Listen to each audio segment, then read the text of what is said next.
ឥឡូវយើងធ្វើការជួលម៉ូតូដើម្បីជិះដំណើរផ្សេងទៅកាន់កន្លែងផ្សេងនៅក្នុងវាងវៀងអូខេ see you everyone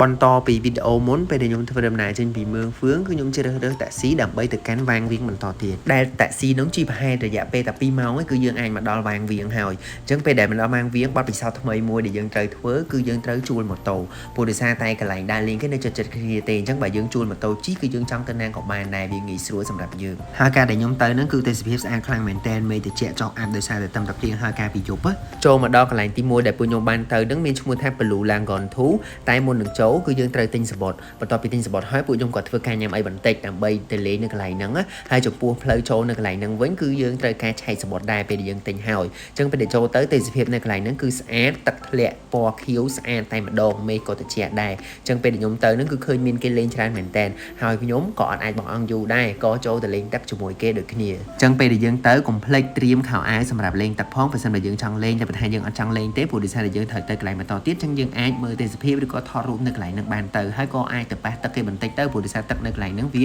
ត្រជាក់ហ្នឹងហើយចាំមើលអ្នកទាំងអស់គ្នាឃើញផ្ទៃទឹកហ្នឹងហើយនេះផ្ទៃទឹកហ្នឹងធំណាចាំមើលខ្ញុំនឹងធ្វើការចុះទឹកហ្នឹងចង់ដឹងថាត្រជាក់អត់អូខេ let's go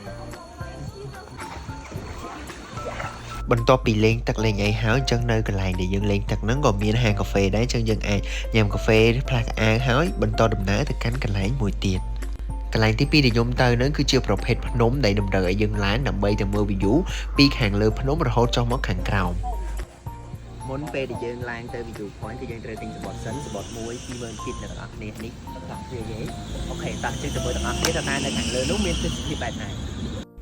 សភាពសមាជិករបស់យើងមុនឡើងភ្នំគឺម្នាក់ស្រស់ស្រាយខ្លាំងអញ្ចឹងយើងនឹងទៅមើលនៅតាមផ្លូវតាមមិនដែរអញ្ចឹងចំពោះផ្លូវដែលពេលដែលខ្ញុំទៅហ្នឹងដោយសារតែការពីយប់មិញមានភ្លៀងធ្លាក់ដែរអញ្ចឹងគឺធ្វើឲ្យផ្លូវហ្នឹងវាមានសភាពស្អិតហើយនឹងរអិលបន្តិចបន្តួចប៉ុន្តែអត់អីទេគឺពួកខ្ញុំអាចទប់លំនឹងជាប់ដោយសារតែនៅតាមផ្លូវរបស់គេហ្នឹងគឺមានឫស្សីក៏ដូចជាមានដើមឈើធំអាចឲ្យយើងតោងឡើងបានហើយខ្ញុំធ្វើដំណើរប្រហែលជាកន្លះម៉ោងគឺអាចឡើងទៅដល់ហើយដោយសារតែភ្នំរបស់គេហ្នឹងទាបដែរទេមានកម្ពស់តែ500ម៉ែត្រជាងទេគ្រាន់តែថាផ្លូវដែលយើងឡើងទៅហ្នឹងគឺវាខ្ពស់អញ្ចឹងណាប៉ុន្តែពេលដែលឡើងមកដល់គឺយើងអត់ស្ដាយក្រោយអ្នកទាំងអស់គ្នាមើលទៅទេសភាពគឺស្អាតខ្លាំងមែនតើដោយសារតែជុំវិញហ្នឹងគឺសុទ្ធតែភ្នំតែម្ដងហើយបន្ទាប់មកគឺឃើញមានព្រៃឃើញមានផ្លូវមើលមកចុះមកខាងក្រោមឃើញម៉ូតូឡែនឃើញអីអញ្ចឹងគឺវា fresh តែបើតែយើងដើរឡើងទៅហត់មែនប៉ុន្តែពេលដែលយើងមើលទេសភាពមកគឺ fresh ខ្លាំងមែនតើហើយពេលដែលឡើងទៅដល់ហ្នឹងពួកខ្ញុំបានសម្រាកក៏ដូចជាថតរូបផ្សេងនៅកន្លែងហ្នឹងដើម្បីទុកជាវត្ថុអនុស្សាវរីយ៍យើងកំពុងតែនៅវាងវៀងនឹងទេសភាពណាំសាយ view point អានឹងផ្នែកម្ខាងទេខ្ញុំទៅមានម្ខាងទៀតអញ្ចឹងយើងនឹងទៅមើលទាំងអស់គ្នាទៅដល់ម្ខាងទៀតទេសភាពបែបណាវ៉ាវហើយនេះគឺជាទេសភាពផ្នែកម្ខាងទៀតនៃកំពូលភ្នំណាំសាយ view point អញ្ចឹងពេលដែលយើងទៅដល់នៅកន្លែងហ្នឹងមាន view point ច្រើនខ្លាំងណាស់ប៉ុន្តែដោយសារតែខ្ញុំអត់មានពេលគឺខ្ញុំទៅបានតែ view point មួយហ្នឹងទេអញ្ចឹងខ្ញុំ recommend ឲ្យអ្នកទាំងអស់គ្នាពេលដែលទៅដល់ឡើងទៅព្រោះអីដោយសារតែវាអត់សូវឆ្ងាយប៉ុន្មានទេហើយយើងអាចមើលទេសភាពប្លែកភ្នែកដែលយើងមើលឃើញពីខាងលើមកខាងក្រោមអញ្ចឹងណាហើយមួយទៀតនៅពេលដែលយើងឡើងយើងមិនយកសម្ភារៈទៅច្រើនទេខ្ញុំស្ពាយកតាហ្នឹងគឺក្នុងកតាហ្នឹងមានតែទឹកទេហើយជាមួយនឹងរបស់តិចតួចដែលយើងត្រូវយកឡើងអញ្ចឹងណាហើយយើងមិនយកឡើងទៅច្រើនទេព្រោះដោយសារតែធ្វើឲ្យយើងខ្លួនយើងកាន់តែស្រាលគឺយើងឡើងបានកាន់តែលឿនមិនបាច់ពិបាកទប់ខ្លួនគ្រាន់តែថាយើងទទួលបាននៅបទពិសោធន៍ថ្មីមួយនៅក្នុងការឡើងភ្នំនៅស្រុកគេវិញម្ដងអញ្ចឹងបន្ទាប់ពីចុះពី Namsai View Point ពួកខ្ញុំនឹងធ្វើដំណើរទៅកាន់កន្លែងទី3បន្តទៀតហើយយើងនឹងទៅមើលទាំងអស់គ្នាថាតើកន្លែងទី3នោះជាកន្លែងអ្វីកន្លែងទី3ដែលខ្ញុំបានទៅនេះមានឈ្មោះថា Sky Club Pub and Restaurant ចឹងកន្លែងហ្នឹងគឺជាកន្លែងដែលយើងអាចជិះបាឡុងហោះក៏ដូចជាជិះម៉ូតូហោះបានដែរហើយរូបភាពដែលខ្ញុំបានថតនេះគឺជាសកម្មភាពដែលយើងធ្វើការហោះឡើងដោយជិះម៉ូតូហោះចឹងយើងមិនបាច់ភ័យបារម្ភថាអូជិះទៅមានគ្រោះថ្នាក់មានអីទេគឺដោយសារតែអ្នកដែលបើកហ្នឹងគឺខាងក្រុមការងារគេអ្នកបើកមិនមែនយើងអ្នកបើកទេគេដឹកយើងដើរលេងជុំវិញនៅតំបន់ភ្នំហ្នឹងដែលជិះម៉ូតូគឺមានរយៈពេល15នាទីបើយើងជិះបាឡុងអាចមានរយៈពេល30នាទីដោយសារតែពួកខ្ញុំទៅហ្នឹងពេលរៀងប្រឡប់ដែរអញ្ចឹងពេលដែលថតទៅគឺទេសភាពហ្នឹងគឺស្អាតដូចគ្នាគ្រាន់តែថាមេឃរៀងងងឹតបន្តិចបន្ទាប់ពីត្រឡប់មកវិញបានងូតទឹកងូតអីហើយគឺពួកខ្ញុំបានបន្តដំណើរទៅកាន់ផ្សាររាត្រីវាងវៀងរបស់គេអញ្ចឹងយើងដើរមើលថាតើនៅនោះគេមានលក់អីគេខ្លះមានរបស់អីខ្លះដែលត្រូវបានទិញអញ្ចឹងទៅបាទហើយនេះគឺខ្ញុំបានថតសកម្មភាពខ្លះក៏ដូចជាកន្លែងលក់ខ្លះដែលមាននៅកន្លែងផ្សាររាត្រីរបស់គេហ្នឹងហើយនៅក្នុងផ្សាររាត្រីរបស់គេគឺមានលក់នំនេះជាប្រភេទនំគ្រក់ប៉ុន្តែមានស្នូលដូង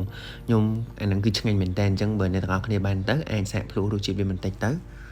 បន្ទាប់ពីសម្រាប់បានមួយយប់ងើបពេលព្រឹកមកជាមួយនឹងអារម្មណ៍ស្រស់ស្រាយជាមួយនឹងទេសភាពនៅកន្លែងរីសតដែលពួកខ្ញុំគេងនឹងអញ្ចឹងបើកប្រអួចមកគឺឃើញនៅទេសភាពស្អាតខ្លាំងមែនតើដោយសារតែមានចលងភ្នំខ្ពស់ក៏ដូចជាមានអេបផ្សេងហោះកាត់ជ្រលងភ្នំនឹងតែម្ដងដែលមើលទៅគឺស្អាតហើយចំពោះទេសភាពក៏ដូចជា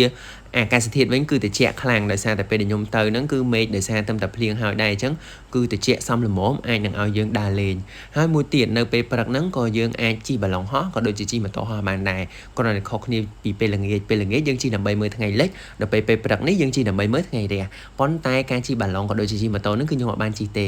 បាទគ្រាន់តែបានថតរបស់គេមកទៅជិះកាត់3 4ដងហើយតែបានចុះថតហើយអ្នកទាំងអស់គ្នានឹងឲ្យទុកម៉ូតូចោលហើយដើរថតតែមកបន្ទាប់ពីបានរៀបចំសម្ភារៈរួចហើយខ្ញុំក៏អត់ឲ្យខានទេក៏បានជិះទៅកាត់ដងទន្លេណាំសងរបស់គេអញ្ចឹងណាហើយពួកយើងក៏បានបន្តដំណើរដោយការជិះតុកតុកទៅកាន់ស្ថានីយ៍រថភ្លើងរបស់គេទៀតដើម្បីបន្តដំណើរទៅកាន់តំបន់មួយទៀតគឺជាលួងព្រះបាងជាទីក្រុងបេតិកភណ្ឌនៃប្រទេសឡាវយើងបន្តដំណើរដោយការជិះរថភ្លើងល្បឿនលឿនទៅកាន់លួងព្រះបាង See you soon ណាស្ថានីយ៍តែភ្លើងរបស់គេស្អាតណាស់បន្ទាប់ពីដល់ស្ថានីយ៍ពួកយើងបានធ្វើការ check in ក៏ដូចជាធ្វើការយកអវ៉ាន់ឡើងទៅលើរថភ្លើងហើយបន្តដំណើរទៅកាន់លួងព្រះបាងដែលការធ្វើដំណើរពីវាងវៀងទៅលួងព្រះបាងនេះមានរយៈពេលប្រហែលជា1ម៉ោងជាងទេព្រោះដោយសារតែរថភ្លើងល្បឿនលឿនហើយណាមួយតំបន់ទាំងពីរហ្នឹងនៅជិតគ្នាដែរហើយទាំងនេះគឺជាទេសភាពដែលខ្ញុំបានថតខ្លះៗនៃការជិះរថភ្លើងអញ្ចឹងជួបគ្នានៅវីដេអូក្រោយនៅតំបន់លួងព្រះបាងសូមអរគុណសូមជម្រាបលា